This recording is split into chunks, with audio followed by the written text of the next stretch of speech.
Hello everyone, welcome to my YouTube channel Vindhya education पर मैं आपका स्वागत करती हूँ। जैसा कि हम लोग देख रहे हैं, देखते देखते ये साल हमारे हाथों से रेत की तरह फिसल गया और आज हम लोग इस साल के अंतिम दिनों में हैं। तो बस कुछ ही घंटों की बात है कि जब ये साल बदल जाएगा और नया साल आ जाएगा। हालांकि पता नहीं क्यों, लेकिन इस साल के अंतिम दिन ऐसा महसूस होता है, पता नहीं क्यों सैड लगता है कि हमने क्या पाया, क्या खोया, हमने इस पूरे वर्ष में क्या हासिल किया। और इसके लिए हमें सोचने पर विवश होना पड़ता है कि हमने इस साल को कैसे गुजारा। तो इसी बातों पर हम थोड़ी बहुत चर्चा भी करेंगे। जैसे हमने इस साल को जैसे भी गुजारा होगा, क्योंकि कभी ऐसा पॉसिबल नहीं है कि इस साल के 365 दिन हम लोग हमेशा खुश रहे होंगे या फिर साल के 365 दिन हम लोग केवल दुखी रहे होंगे। क्योंकि कभी कभी लगता होगा कि हम इतने खुश हैं कि पता ना क्या से क्या कर देंगे, और कभी कभी ऐसी भी परिस्थिति आई होगी कि लगता होगा कि हमारे इतने दुखी इस संसार में कोई नहीं है। तो इन सारी परिस्थितियों को इंसान झेलते हुए आगे बढ़ते चला। लेकिन ये साल जैसा भी रहा हो, इसमें हम लोग कुछ चीज़ पाए होंगे, कुछ चीज़ खोए होंगे। तो इन सारी चीज़ों के साथ मैं ये कहूँगी कि जो समय होता है वो बहुत ही मूल्यवान होता है, सबसे बलवान भी होता है।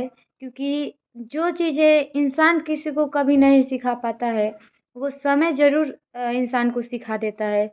उन सारे माहौल में ढलना, रहना, अपने जीवन को जीना, इन सारी चीज़ों का अनुभव हमें समय करा देता है।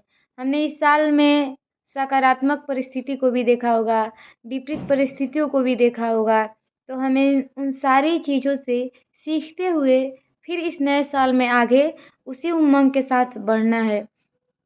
और मैं ये भी कहूँगी कि आने वाला जो साल है, उस साल में हम इस पीछे अनुभव जो किया है हमने, उसको एक सहारे के रूप में इस्तेमाल करें कि जो हमने अनुभव किया है उससे हम सीखें, जो हमने गलतियाँ किया हो उसको हम सुधारें। यानी गलतियाँ भी इंसान करता है तो उससे कहीं ना कहीं वो बहुत सारी चीज़ों को सीखता है। तो हमें उन गलतियों को करने से बचना चाहिए और अपने जीवन को एक नई दिशा भी प्रदान करनी चाहिए। और मैं ये भी कहूँगी कि जिन बच्चों का एग्ज़ाम है अभी 1 मंथ के बाद, वो चाहे 10th के बच्चे हों या फिर 12th के बच्चे हों, उनके लिए इस साल का आगमन कुछ अलग ही होगा। वो लोग सोच रहे होंगे कि पता नहीं इस परीक्षा के टेंशन में हम कहाँ घूमने जाएँ, कहाँ नहीं जाएँ, कैसे पिकनिक मनाएँ, क्या करें। तो वो भी 1 महीना के बाद महसूस करेंगे कि ये 2024 ही बहुत अच्छा था। भले इसमें हम लोग बहुत व्यस्त थे, दिन रात पढ़ाई में लगे हुए थे, और आज जब एग्ज़ाम बीत जाएगा तो उनको बहुत खाली-खाली महसूस होगा। वो सोचेंगे कि भले ही हम लोग को मेहनत करना पड़ता होगा, सुबह-शाम पढ़ने जाना पड़ता होगा, हमें शिक्षकों का जो मोटिवेशन होगा वो भी वो लोग बहुत मिस करेंगे, जो कक्षा में उन्हें बहुत उनकी आवश्यकता पड़ जाती है। तो इसलिए जो भी चीज़ इंसान के पास रहता है, वो कभी भी उसको लगता ही नहीं कि मेरे पास क्या है। जैसे ही वो समय उसके हाथ से निकलता है तब उसको महसूस होता है कि मैंने अपने जीवन के कौन से मूल्यवान समय को गँवा दिया, खो दिया। तो हमें इस साल का जाने का तो थोड़ा बहुत अफ़सोस ज़रूर रहेगा, लेकिन कोई भी चीज़ रुक नहीं सकती है, या फिर आदमी का जीवन हो, समय हो, आगे बढ़ना ही जीवन है। और इन्हीं सुख दुख के अनुभव के साथ हमें अपने आगे के जो रास्ते हैं उनको भी तय करना है, और इसी उमंग के साथ अपने जीवन के लक्ष्यों की प्राप्ति करना है। मैं ये भी बात कहूँगी कि जब भी हम कोई कार्य करते हैं या फिर किसी भी चीज़ की तैयारी करते हैं, तो हमें कहीं न कहीं ये अपने मन में धारणा बना लेते हैं कि इस चीज़ का हमेशा सकारात्मक रिज़ल्ट होना चाहिए या फिर ऐसा ही होना चाहिए। तो वो कहीं न कहीं थोड़ा बहुत दिक्कत करती है कि अगर वो रिज़ल्ट या परिणाम हमारी अपेक्षा के अनुरूप नहीं होता है, तो वो हमें थोड़ा बहुत घोर निराशा लेकर आता है, और हमें कभी-कभी इतना टेंशन हो जाता है कि उस चीज़ के सिवा हमें कुछ भी दिखाई नहीं देता है। तो इस चीज़ से हमें थोड़ा बचकर भी चलना है। उन उन हर एक परिणामों के लिए तैयार रहना है चाहे वो फिर सकारात्मक भी हो सकती हैं, नकारात्मक भी हो सकती हैं। तो इससे बिल्कुल भी हमें हार नहीं माननी है। और एक कहा जाता है ना कि जो कछुआ भी होता है, वो निरंतर लगा रहता है तो वो अपने लक्ष्यों की प्राप्ति कर लेता है। उसी तरह हमने जो भी सोचा है करने का, या फिर अपने जीवन में जिस लक्ष्य को हासिल करने का, उसके लिए बिना किसी संशय के उस अपने कार्य में निरंतर लगे रहना है और उसको हर हाल में हासिल करने का प्रयास करना है, जिससे कि हमें उस चीज़ का मलाल नहीं रहे कि हम ये जीवन में करना चाहते थे और कर नहीं पाए।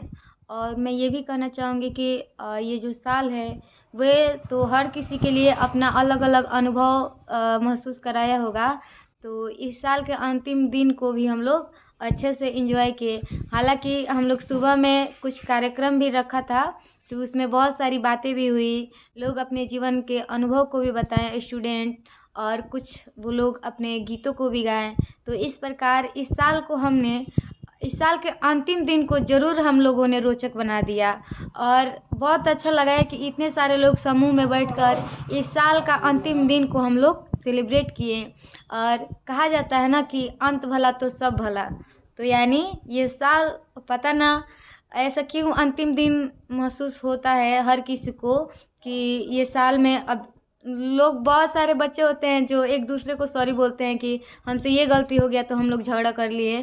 तो ये देखकर अच्छा लगता है कि साल के बहाने ही सही बच्चों को रियलाइज़ तो हो रहा है कि भले कोई भी गलत हो, हमें इस चीज़ को यहीं पे ख़त्म कर देना चाहिए।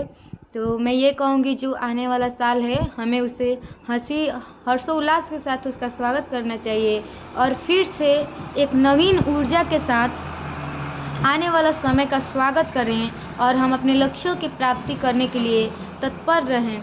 और मैं इसी के साथ अपने वाणी को विराम दूंगी और आप सभी को इस आने वाले नव वर्ष की हार्दिक शुभकामनाएं भी दूंगी। तब तक के लिए happy new year, all the best, धन्यवाद।